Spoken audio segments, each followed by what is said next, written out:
Salut à tous et bienvenue sur Casa Milan. L'Italie tenante du titre démarre son Euro 2024 ce samedi à 21h contre l'Albanie et nous sommes heureux de vous retrouver pour cette nouvelle compétition internationale et de retrouver par la même occasion le vrai football, le seul qui perpétue tradition, transcendance et représentativité des peuples. À mes côtés aujourd'hui, Soupalio et Roland, salut à vous. Salut. Salut. Alors nous devions commencer par évoquer les forces et les faiblesses de l'équipe de Spalletti en proposant une équipe type, mais je ne résiste pas à l'envie de vous demander votre sentiment à l'approche de cette compétition.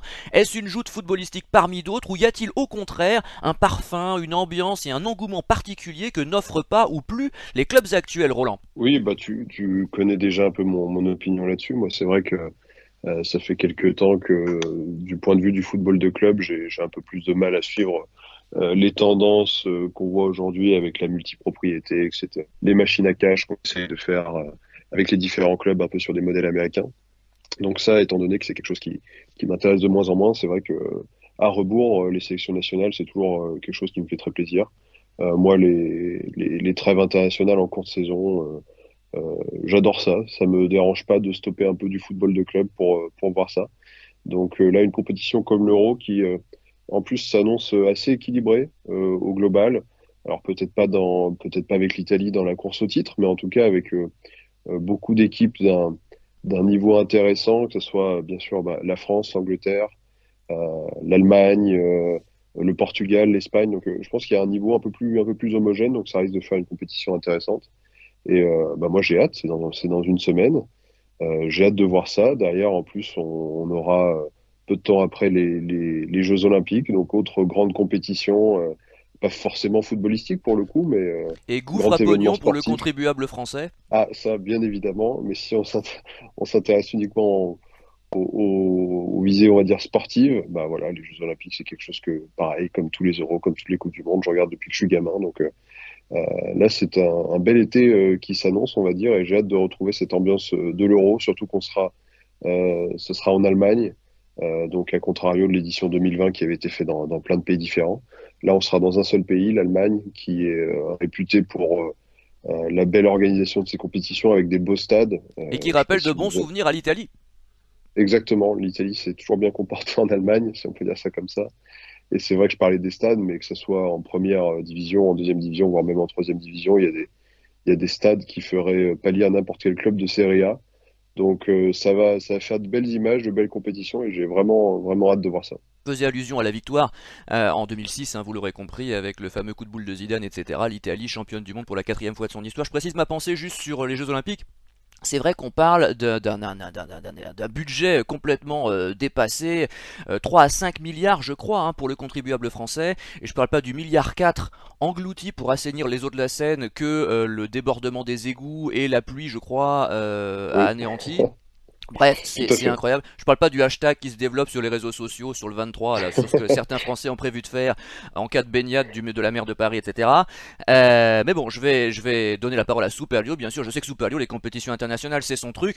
Je précise qu'on retrouvera Gali qui a pas pu être parmi nous aujourd'hui parce qu'il a d'autres impératifs, mais qui sera là samedi prochain. Et on retrouvera les habituels évidemment qui suivent l'équipe d'Italie intensément comme nous. Superlio, que penses-tu donc de cette compétition? J'attends avec impatience que lors de cette dernière décennie, c'est la seule occasion qu'on a de voir l'Italie disputer une compétition, hein. Si on pense aux deux dernières éliminations en phase éliminatoire pour les deux dernières Coupes du Monde, on n'a pas vu de match de l'Italie à la Coupe du Monde depuis 10 ans. Et sur les 18 dernières années, donc depuis le sacre de 2006, l'Italie a mieux réussi ses euros que ses Coupes du Monde. Donc oui, j'attends ça avec impatience, surtout que le groupe est très relevé, Albanie, Croatie, Espagne, mais on peut avoir quelques lueurs d'espoir avec le bon parcours des clubs italiens et la jeunesse qui montre de belles choses et gagne des trophées. Ouais, alors messieurs, c'est vrai que nous connaissons la situation du football italien, fort chez les jeunes, avec des U17 champions d'Europe mercredi, les U19 champions d'Europe en juillet et les U20 vice-champions du monde il y a un an, mais décevant chez les A parce que les jeunes talents sont négligés par les dirigeants de clubs mondialistes, on le dit souvent ici, et n'ont donc que trop rarement l'occasion de s'exprimer sur la scène européenne, hormis du côté de l'Inter, paradoxalement, qui est championne d'Italie en titre. Alors certes, la Nazionale a surpris tout le monde en remportant l'Euro 2020, mais personne n'a oublié, tu l'as rappelé, hein, Super Lio, son éviction des 2 dernières Coupes du Monde, ni ses éliminations au premier tour en 2010 et en 2014.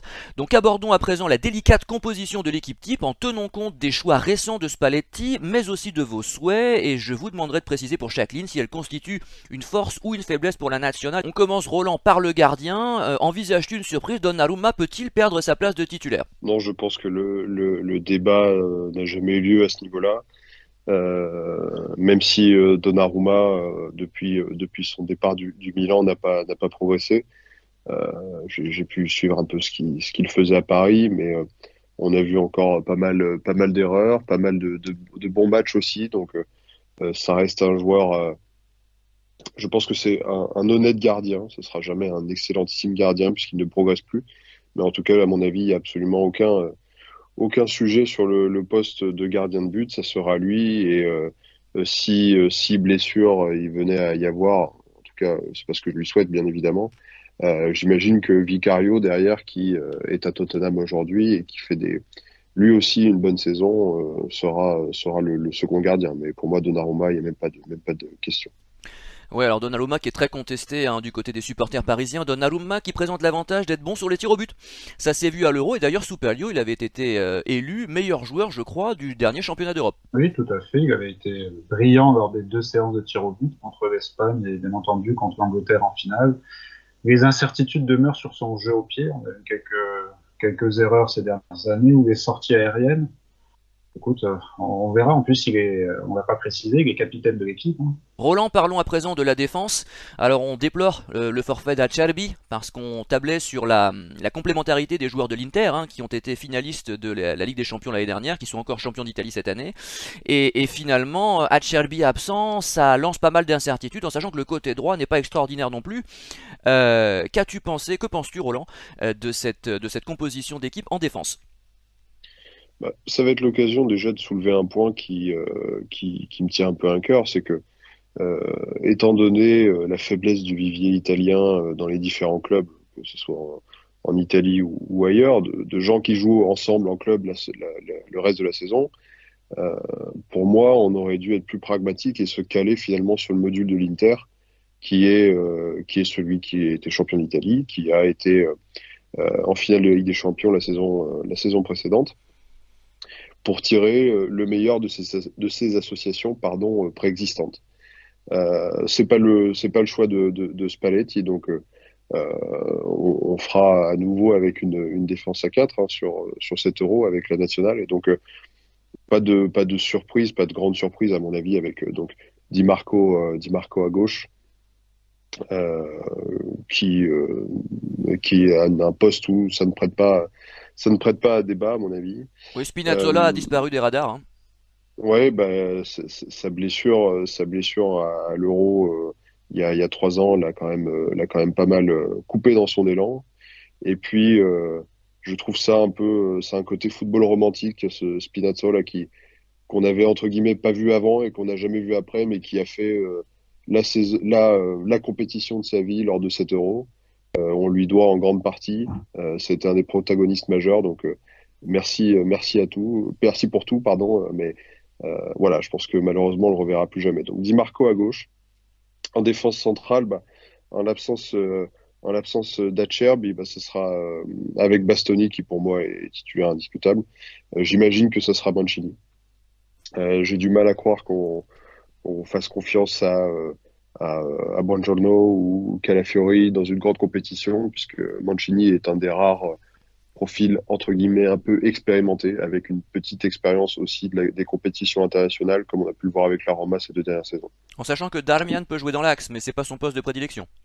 Oui, exactement. Et c'est pour ça que je parlais aussi du module tout à l'heure. C'est que Darmian, je pense qu'il est bien aujourd'hui et à son âge dans une défense à 3.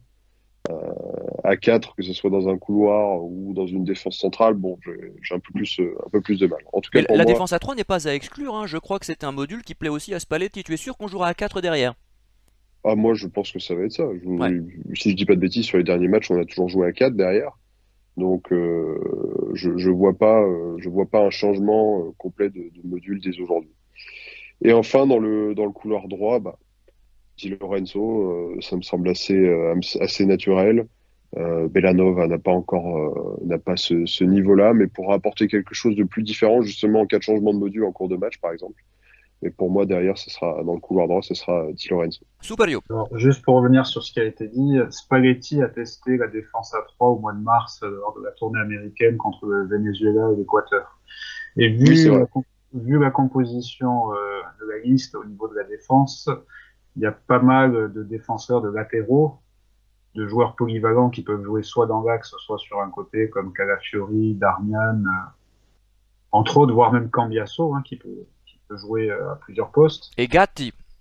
Et Gatti, qui sont des spécialistes de la défense à 3, hein, enfin, qui ont la particularité de jouer dans des équipes qui jouent la défense à 3. Moi, je suis pas si sûr que ça qu'ils n'utilisent pas la défense à 3. Je pense que dans ses plans initiaux, Spalletti voulait une défense à 3 en mettant la défense type de l'Inter, ce qui avait une certaine cohérence.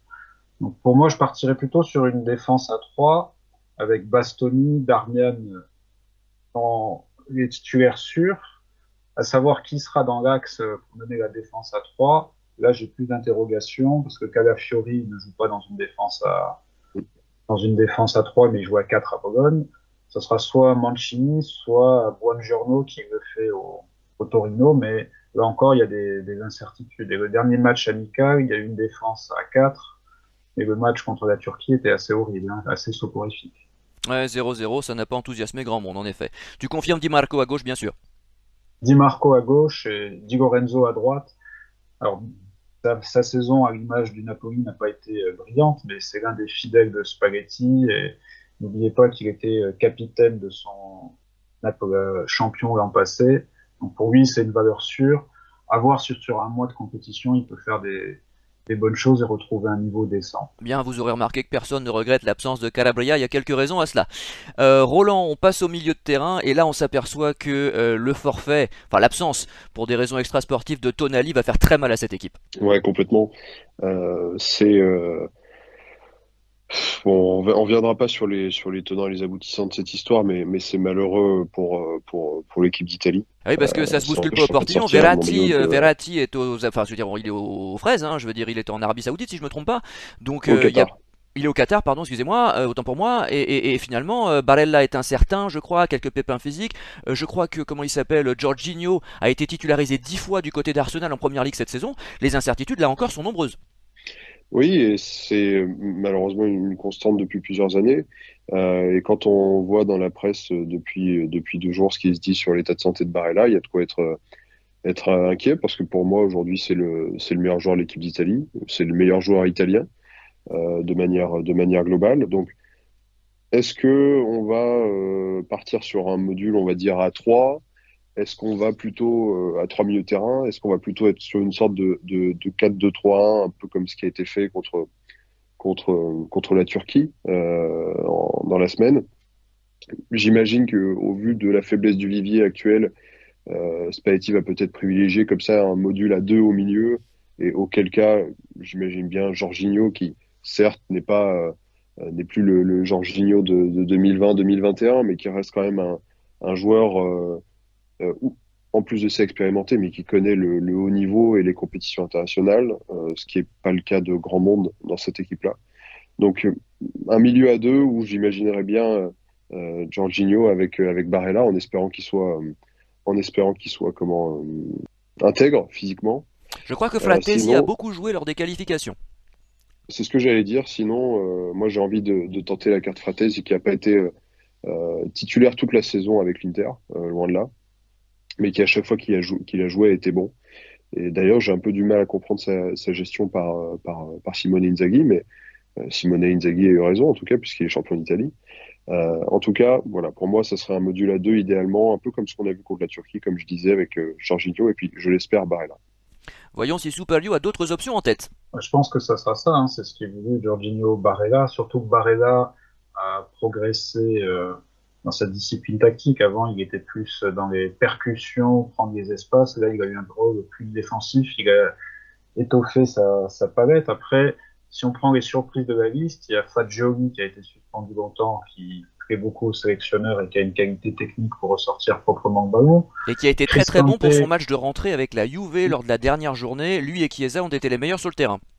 Et Cristante, qui n'en déplaise malheureusement à plusieurs, dont moi-même, a une certaine cote auprès du sélectionneur, sur quasiment les dernières sélections, il était souvent titulaire, il a été titularisé récemment, hein.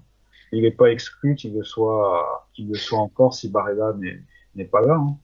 Donc, à voir. Je voulais dire qu'il y avait aussi une autre surprise avec Folo Rancho qui a été convoqué, alors qu'il n'a aucune sélection, aucune minute en équipe nationale et qui présente un profil atypique, que ce soit d'un point de vue physique ou de pouvoir jouer aussi sur un côté, d'avoir une présence physique sur les corners, peut-être. Donc, pourquoi pas être une pièce maîtresse au cas où, hein. Ah, c'est le Chimbonda Après, on a, de Spalletti, ouais.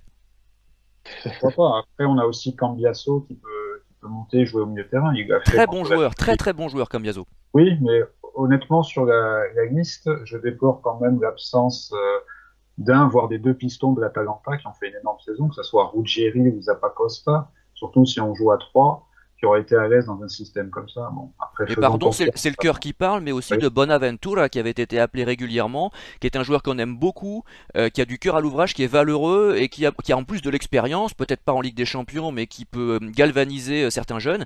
Et je regrette qu'il ne soit pas là. Je pense qu'il aurait eu tout à fait sa place dans cet effectif assez pauvre. Bah, surtout que Spalletti a été souvent élogieux, hein. Avec ce joueur, il avait convoqué au mois d'octobre pour certains matchs. Il avait même marqué contre Malte, si je ne me trompe pas. Et Spalletti l'avait surnommé notre Bellingham. Oui, donc Faut peut-être pas le exagérer non laisser, plus, mais ouais.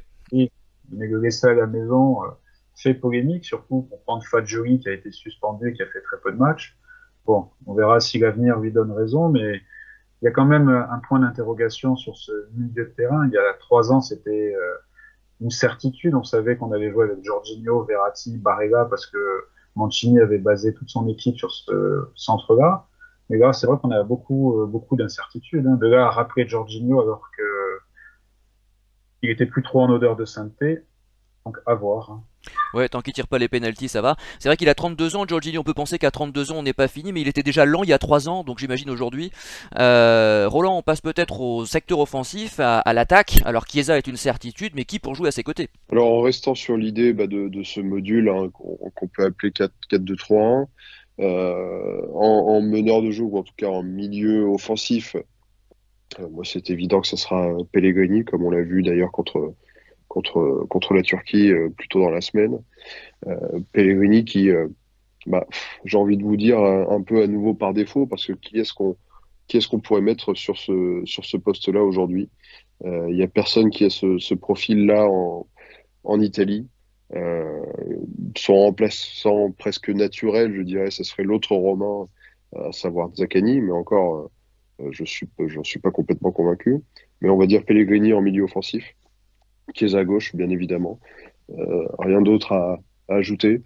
Je trouve qu'en plus de ça, euh, il a gagné en propreté plutôt dans son jeu. Alors c'est toujours quelqu'un qui va beaucoup provoquer, donc qui va forcément beaucoup perdre de ballon puisqu'il va beaucoup tenter. Mais je trouve qu'il est beaucoup plus intelligent qu'il y a 3 ans. Alors c'est vrai qu'il y a 3 ans, il avait fait un bel Euro justement peut-être grâce à cette forme d'insouciance un peu pour sa grande compétition, sa première grande compétition internationale. Là voilà, il arrive avec plus d'expérience après une grosse blessure aussi, Mais c'est ça, mais c'est-à-dire que Chiesa, il a toujours du jus. mais même cette année, Roland, il a eu beaucoup de pépins physiques, il a été assez souvent absent. Il avait fait un début de saison en trombe avec Vlahovic, c'était la paire d'attaquants la plus prolifique d'Italie. Sur le premier mois, je crois, ils avaient des stats incroyables à eux deux. Ensuite, il s'est Ouais. blessé, il a peiné à revenir. Là, il finit bien la saison, ça peut être finalement de bon augure pour l'Euro. On sait que Chiesa est l'un des rares à pouvoir provoquer, à pouvoir dynamiter des défenses, à pouvoir prendre de vitesse des adversaires, à pouvoir donc jouer le contre, et qui a une frappe chirurgicale et qui est capable de mettre des buts décisifs un peu à la Djorkaeff, comme on l'avait vu il y a 3 ans. Ça reste, me semble-t-il, dans le secteur offensif, la seule valeur sûre si on enlève les blessures et l'incertitude physique. Bien évidemment, et je pense que c'est un peu tout bénef pour la nationale, et si on peut dire ça comme ça, qu'il se soit blessé en cours de saison, Ouais. parce qu'il s'est un peu reposé, sinon il aurait joué absolument tous les matchs, et vu sa façon de jouer, vu son jeu, il serait arrivé à cette compétition-là sur les rotules. Et d'ailleurs, si je dis pas de bêtises, son avenir à la Juve n'est pas forcément garanti Non, on aujourd'hui. parle de la Roma. Ça parle de la Roma. Il y a quelques semaines, j'ai dû voir le nom du Milan qui était évoqué, mais Bon, c'était alors là, faut pas vraiment rêver là, malheureusement. c'était vraiment juste à mon avis, juste un délire de journaliste pour faire parler de son petit papier. En tout cas, pour moi, voilà, Chiesa à gauche, c'est naturel, c'est évident. À droite, moi, j'aurais bien voulu vous dire Orsolini. Ouais, on est d'accord. Je comprends pas. Je comprends pas son absence dans cette liste, puisque, alors certes, c'est pas le joueur du siècle, ça le sera jamais. Mais quand on a un joueur qui sort d'une saison comme celle qu'il a connue avec le Bologna de Thiago Motta, euh, je pense que justement, on peut tenter cette carte-là, voir s'il va continuer à surfer sur cette dynamique et en profiter. Et quand je vois, on parlait des milieux de certains. Enfin bon, j'ai du mal avec certains noms dans cette liste-là. Euh, et, euh, pour moi, Orsolini aurait dû être présent. Donc, Et clairement, peut-être même aujourd'hui, Politano, hein, parce que quand on voit qui fait partie de la liste, il aurait pu être un bon joker en fin de match. oui, tout à fait. Et quand on voit la liste aujourd'hui, moi, je serais capable de vous dire qui je mettrais à droite, à part peut-être Raspadori encore. À moins Ou qu'ils veulent alors, on jouer à va deux faire, attaquants de pointe, mais ça ne valorise pas Chiesa, qui est meilleur sur son côté. ou alors, ça veut dire qu'on va faire jouer peut-être plus haut un joueur comme Bellanova qui a été très offensif au jeu cette saison avec le Torino. Mais à Mhm. part Raspadori, qui serait même pas à son poste de prédilection, je vois pas qui est-ce qu'on pourrait mettre d'autre. Et l'absence de Et Berardi, qui a bah, bien jamais été sûr, extraordinaire en compétition, fait mal aussi, parce que ça reste un joueur de talent qui peut, là encore, être décisif malgré tout dans les grands matchs, ou au moins dans les matchs moyens, dans les poules. Il l'avait été d'ailleurs, me semble-t-il, il y a 3 ans. oui, oui, tout à fait. Ça avait été un des artisans du bon début d'Euro, hein, il y a 3 ans, sur la phase de poule, comme tu le disais. Et puis, c'est pas non plus n'importe qui. Il a quand même fait des stats en Serie A. Alors, la Serie A, c'est pas la première ligue, bien sûr, mais ça reste un honnête joueur. Et lui, c'est une saison cauchemar entre sa blessure et puis la, la relégation de Sassuolo en fin de saison. Voilà, on paye encore une fois des absences et même Zaccagni finalement. Je me dis qu'un profil comme Zaccagni, pardon, Zaniolo. Même Zaniolo, un profil comme le sien, s'il avait été présent dans la liste, par exemple sur les fins de match, quand il faut garder le ballon, quand il faut aller chercher des fautes, ce genre de choses, je pense n'aurait pas fait tâche. En tout cas, on va dire Chiesa, Pellegrini et Raspadori à droite, et puis bah, dans l'axe, Scamacca qui, comme je disais pour Orsolini sur la dynamique, Scamacca est sur une excellente dynamique.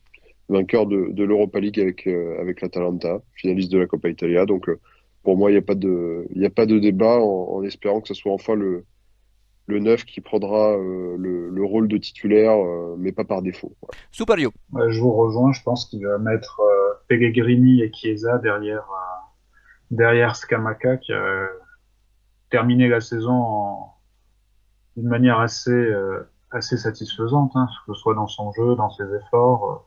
Finalement, quand Spalletti ne l'a pas convoqué au mois de mars, il lui a fait un grand bien, ça l'a remis sur le droit chemin. Je pense qu'il part devant Retegui, qui reste peut-être une inconnue. Il n'a pas beaucoup marqué au Genoa, même si ses stats en sélection, je crois qu'il en est à 4 buts en 7 ou 8 sélections, sont plutôt pas mal, mais je suis comme vous, hein, je déplore l'absence de Politano.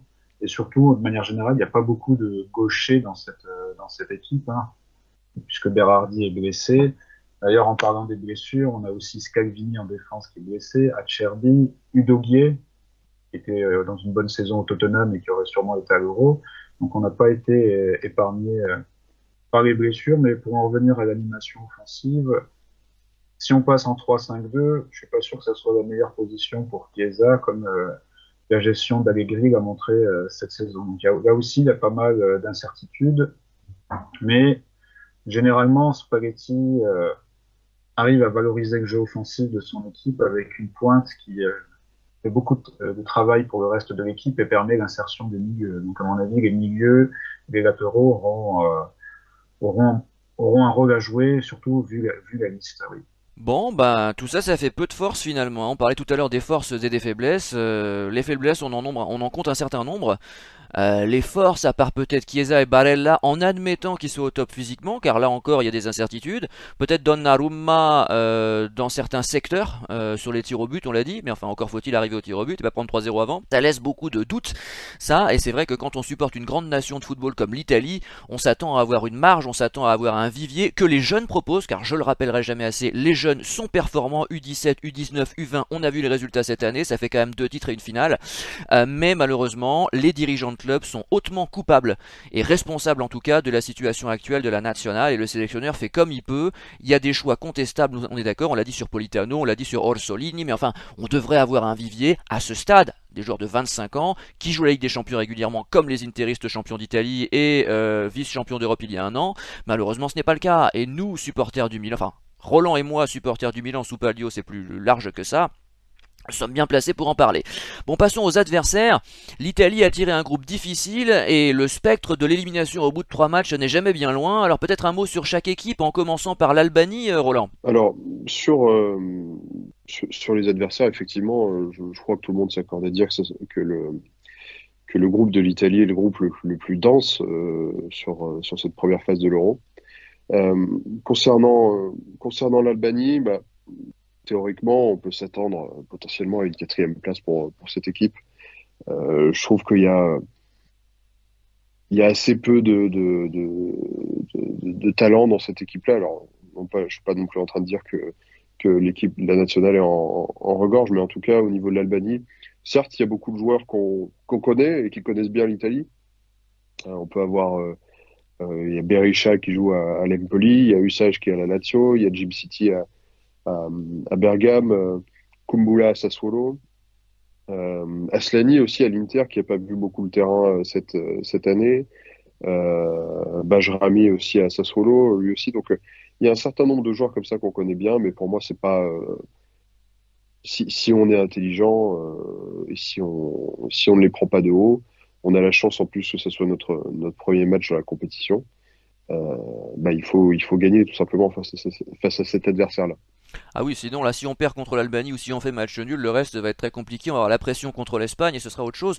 Sous Pelliot, après, il y a toujours le syndrome de l'équipe regroupée derrière. Ce genre d'équipe-là, l'Italie a souvent du mal à les manœuvrer. Oui, bah, écoute, sur le dernier match contre la Turquie, il y a eu un moment où il y a eu 75% de possession de balle, mais la possession de balle, si tu en fais pas grand-chose et que tu joues latéralement, ça sert pas à grand-chose si tu mets pas de rythme non plus. Là, face à une équipe qui, je pense, va jouer sur des valeurs de solidarité, être compacte, on risque d'avoir du mal. Et surtout, que dedans, il y a quand même de l'expérience. Il y a beaucoup de joueurs qui ont joué ou qui jouent en Serie A et qui connaissent bien l'équipe d'Italie. Je pense que ça sera loin d'être gagné, mais une Italie sérieuse, appliquée, devrait pouvoir faire quelque chose contre cette équipe-là, surtout que c'est le match à pas perdre. Passons à l'Espagne. Alors là, c'est une autre paire de manches, en tout cas en 2021, même si c'était l'Euro 2020 qui a été joué en 2021 pour les raisons que l'on sait. Je me rappelle que l'Espagne nous avait vraiment marché dessus, que c'était le match vraiment dans lequel l'Italie avait le plus souffert, que l'Italie n'avait dû son salut qu'à la maladresse des attaquants espagnols et au tir au but et au talent dans ce domaine-là de Donnarumma. Roland, comment vois-tu cette équipe espagnole aujourd'hui, en rappelant que l'Espagne, je crois, a 50% d'Espagnols dans ses clubs, hein. Il faut le dire, c'est en Europe le championnat qui fait jouer le plus de locaux. Oui, ça reste l'Espagne qui s'appuie sur un vivier hyper dense, hyper riche, un peu à l'instar de la France par exemple, mais ça s'explique aussi par le fait que eux, ils n'hésitent pas à faire jouer leurs jeunes très rapidement au plus haut niveau. Et bien sûr, il faut avoir des joueurs talentueux, mais quand on voit ce que peut se permettre de faire le Barça en mettant des jeunes de 16, 17, 18 ans dans la rotation régulière, si c'est des titulaires dans un club comme celui-ci, bah c'est pas anodin. Après, j'ai remarqué qu'ils sont quand même retournés chercher Aymeric Laporte, qui est lui aussi parti l'an dernier en Arabie Saoudite, mais en tout cas, il y a d'excellents joueurs à toutes les lignes. Donc, pour moi, l'équipe d'Espagne, c'est premier de ce groupe B. Et pour moi, peut-être pas un des favoris, mais en tout cas un des gros prétendants à la victoire finale. Ouais, sous Palio, c'est vrai que les Espagnols ont souvent l'habitude de bien manier le ballon, de faire tourner, mais de pas être extraordinaire dans les derniers mètres. Cela dit, on a vu à une époque qu'ils savaient aussi marquer des buts et remporter des compétitions, alors que pendant des décennies, on leur prédisait le sort de l'Angleterre, en fait, qui a gagné en 66 et plus rien derrière.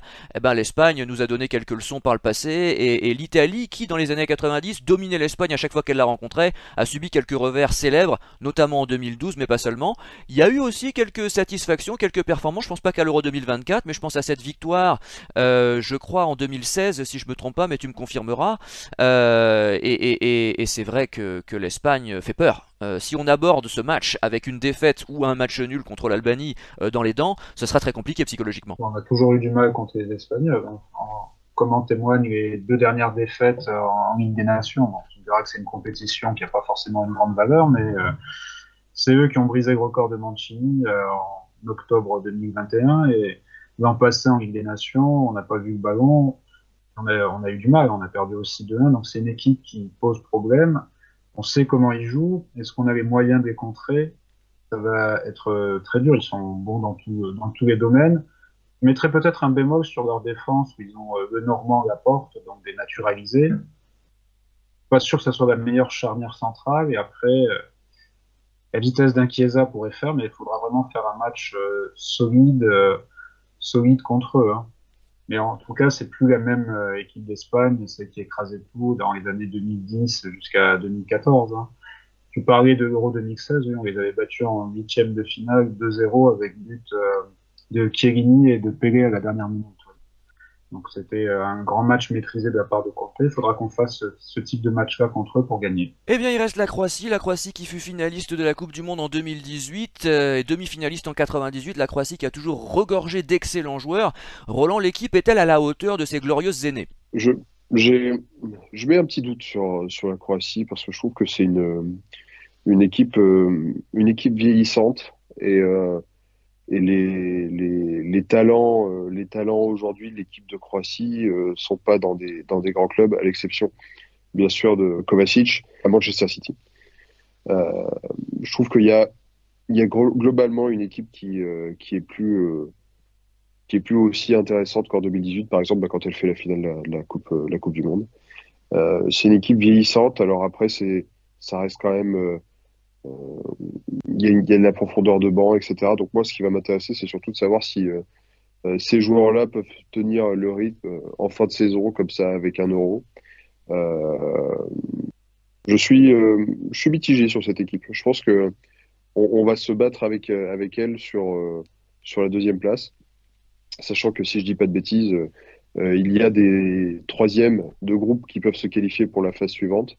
Mais si on peut se qualifier en étant deuxième, ça sera quand même le plus agréable. En tout cas, moi, cette équipe-là, elle ne m'effraie pas particulièrement.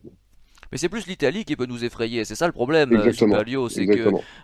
l'Italie a des incertitudes, mais l'Italie a aussi quelques joueurs de talent qui devraient pouvoir, en étant au maximum de leurs possibilités, si bien sûr Spalletti peut trouver l'alchimie, si bien sûr le collectif, comme Mancini d'ailleurs avait su le faire en 2021, parce qu'on n'avait pas une équipe extraordinaire en 2021, même s'il y avait encore quelques certitudes avec Bonucci, Chiellini derrière, Verratti, comme des joueurs qui avaient l'habitude de jouer la Ligue des Champions et puis qui avaient de la bouteille. On a moins ça aujourd'hui évidemment, surtout depuis qu'Acerbi est forfait. Mais l'Italie finalement, en jouant à 100%, devrait pouvoir sortir de ce groupe. Mais on en est loin, enfin on est loin d'en être certain. Si tu compares avec Mancini, la situation est différente parce que Mancini avait quand même eu 2 ans, parce que la compétition avait été reportée, donc il avait aussi une année supplémentaire pour bien préparer l'Euro 2021. Il avait eu le temps de mettre en pratique pas mal de choses. Et souvenez-vous, on abordait l'Euro 2021 en étant invaincu depuis une vingtaine de matchs. Après, on a fait la série à, je sais plus combien, 37 matchs sans défaite, mais il y avait quand même des acquis, des certitudes. Il faut pas oublier que Spalletti est arrivé d'urgence fin août, hein.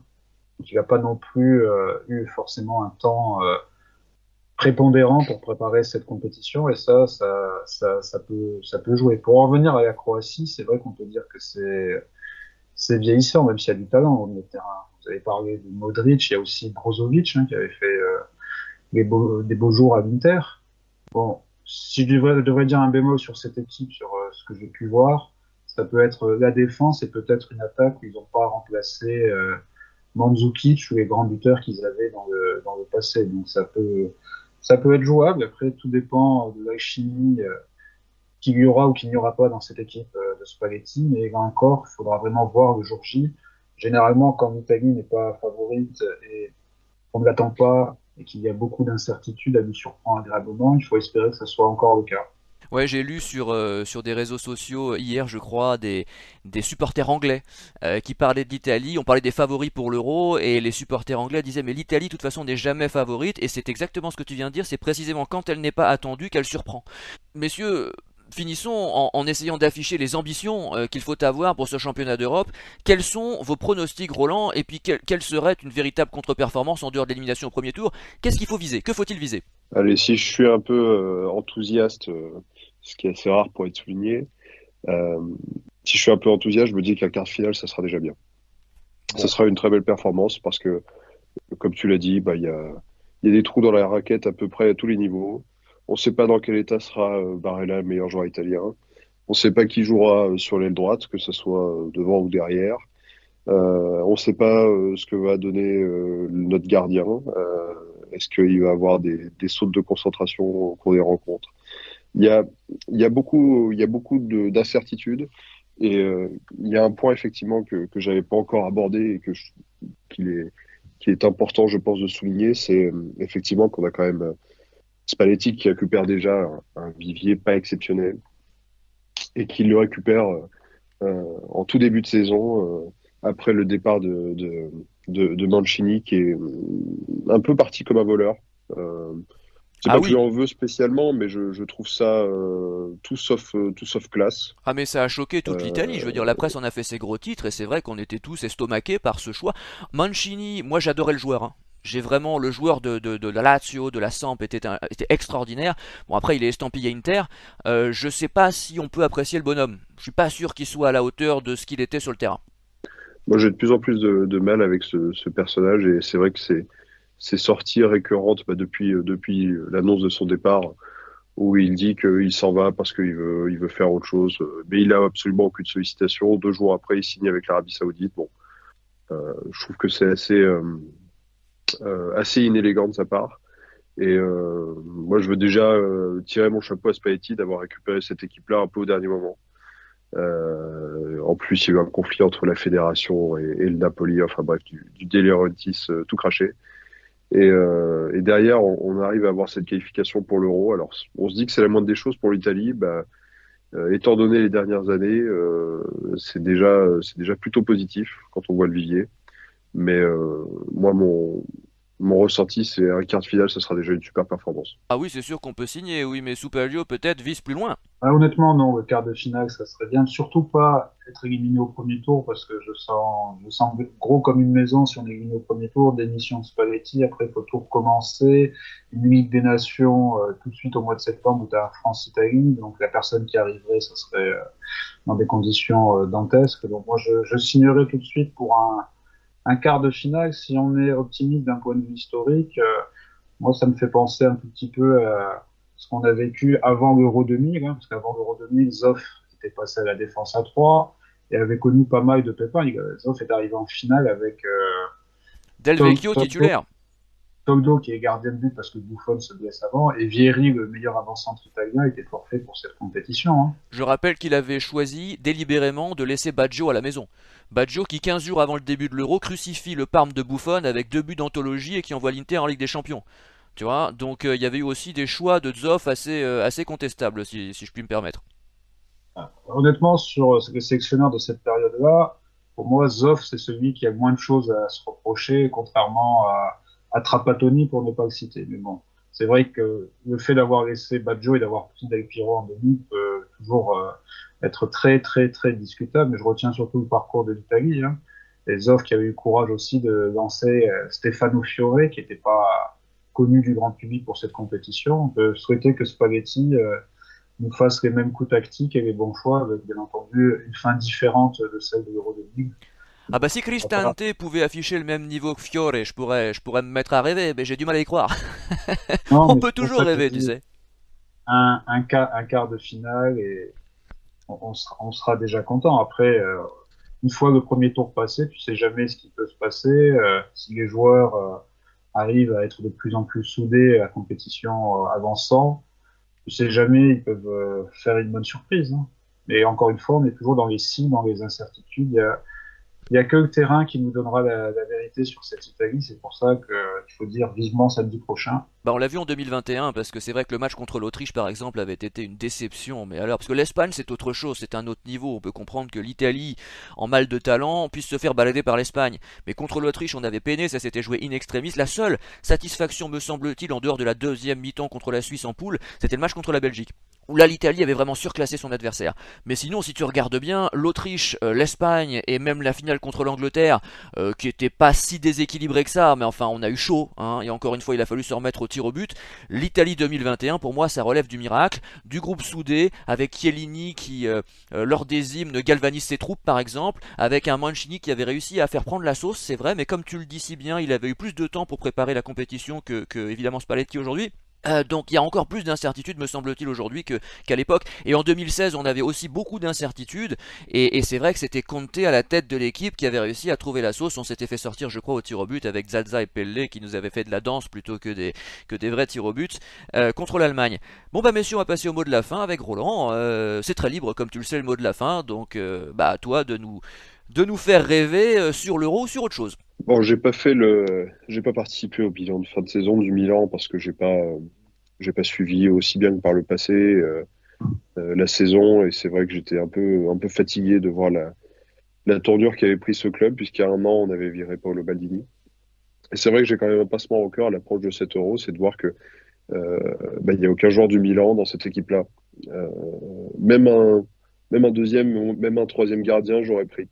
Mais aujourd'hui, je pourrais même pas être chauvin avec mon petit protégé joueur du Milan qui sera dans cette équipe nationale-là. Je trouve que on l'a déjà suffisamment dit, donc je vais pas faire très long, mais je trouve que c'est différent, que c'est scandaleux. Euh, c'est à, c'est à l'image de la nouvelle gestion de ce club-là, et quand je vois euh, les, les, les moins de 17 ans qui sont champions d'Europe cette semaine, avec un doublé de Camarda en finale, sachant qu'au total, il va y avoir 4 joueurs du Milan, je crois, dans cette équipe-là.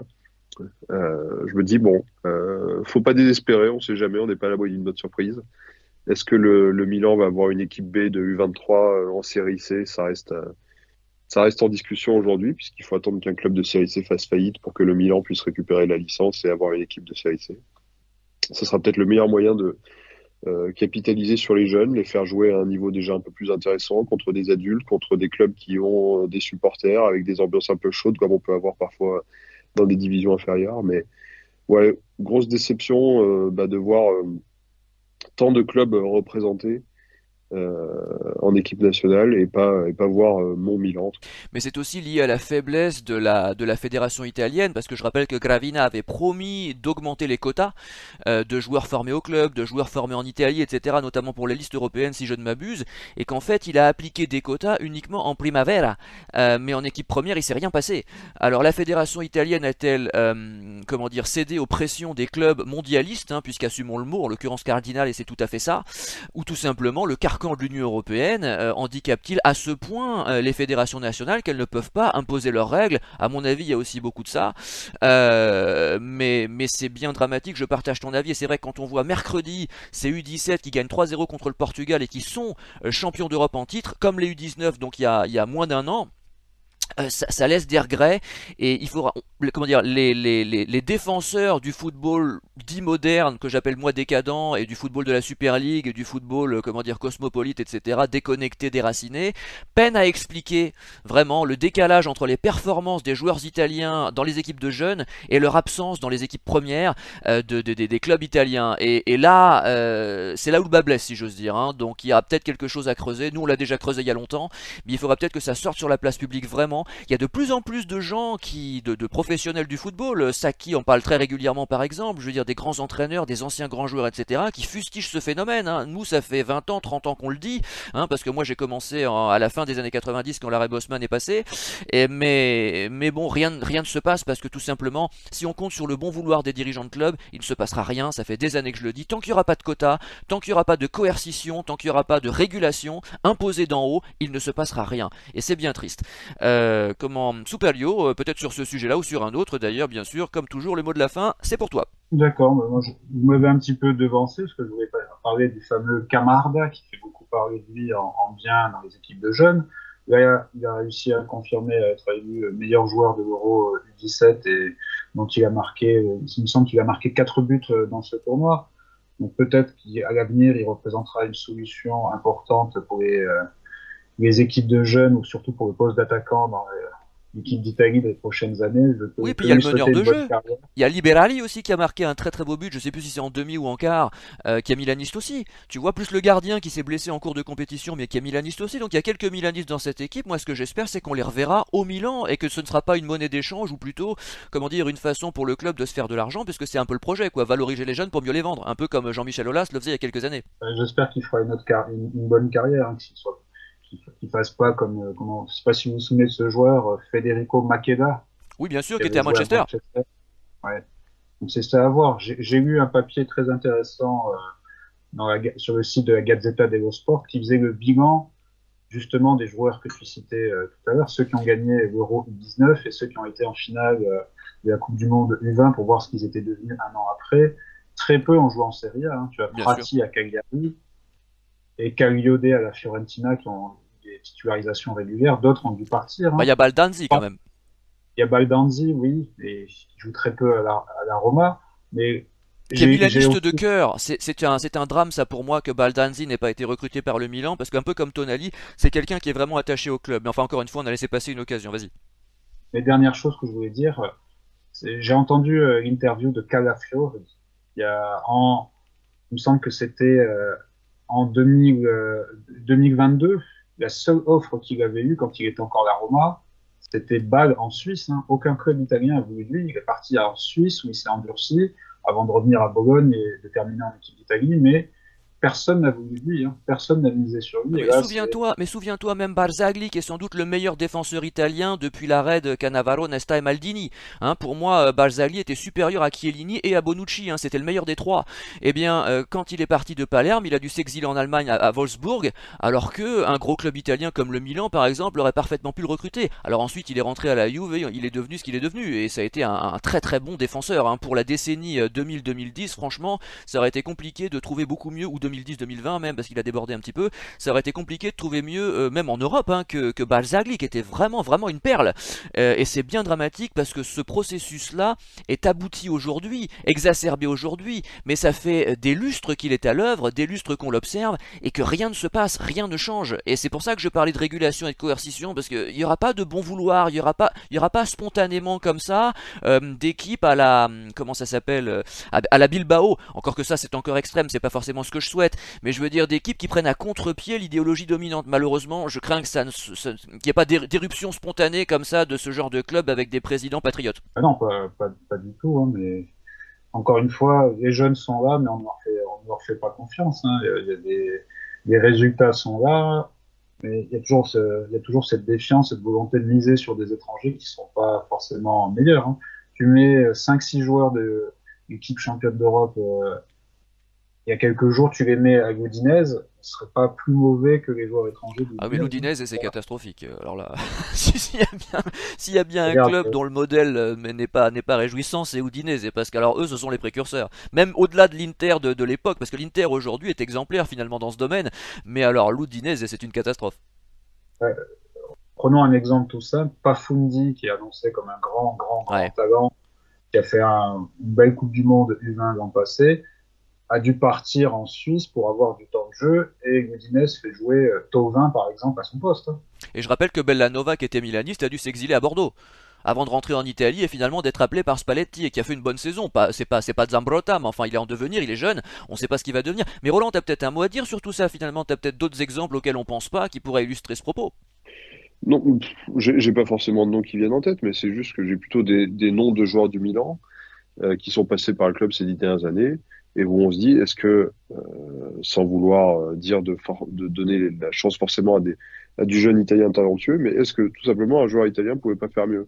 Pablo Armero, Michael Essien, qu'est-ce qu'on a eu d'autre? Le Pasalic qu'on a connu, Ah ouais. le Marco Van Ginkel, plus récemment, Ballo Touré. Grimy. Ces mecs-là, est-ce qu'il n'y avait pas moyen, ne serait-ce que d'avoir un Italien à la place, tout Mais simplement? je remonte même plus loin. À l'époque, on a recruté Ricardo Oliveira. Je rappelle qu'on était champion d'Europe en titre, puisqu'il est arrivé en l'été 2007, Ouais. si je me trompe pas.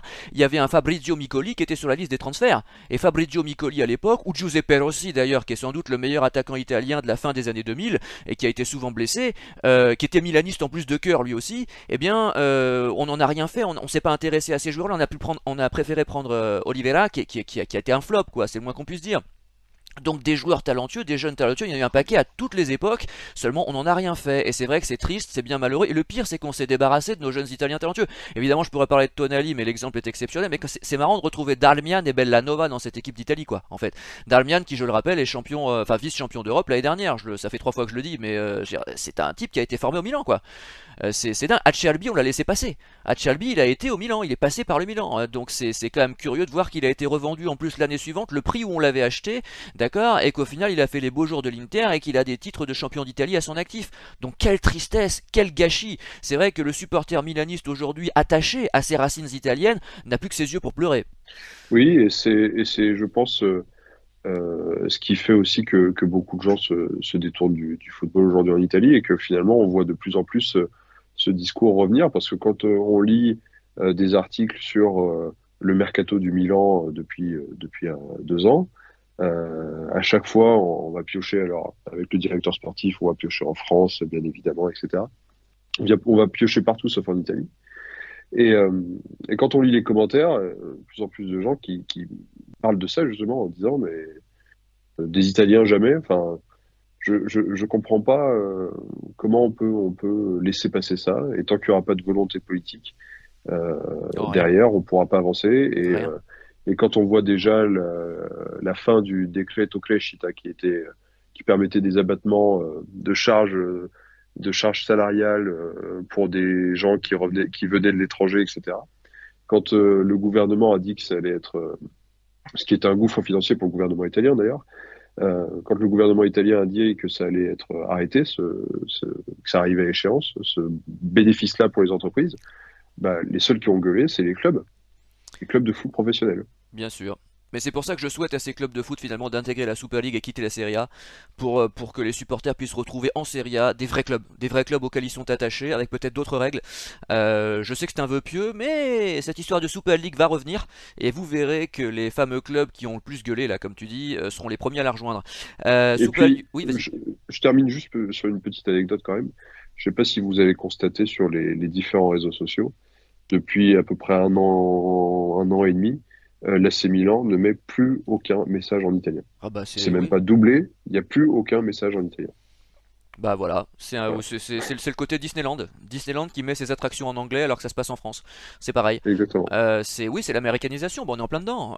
Mais voilà, comment dire, la Fédé laisse faire. C'est toujours pareil. L'Italie laisse faire. Nous sommes faibles.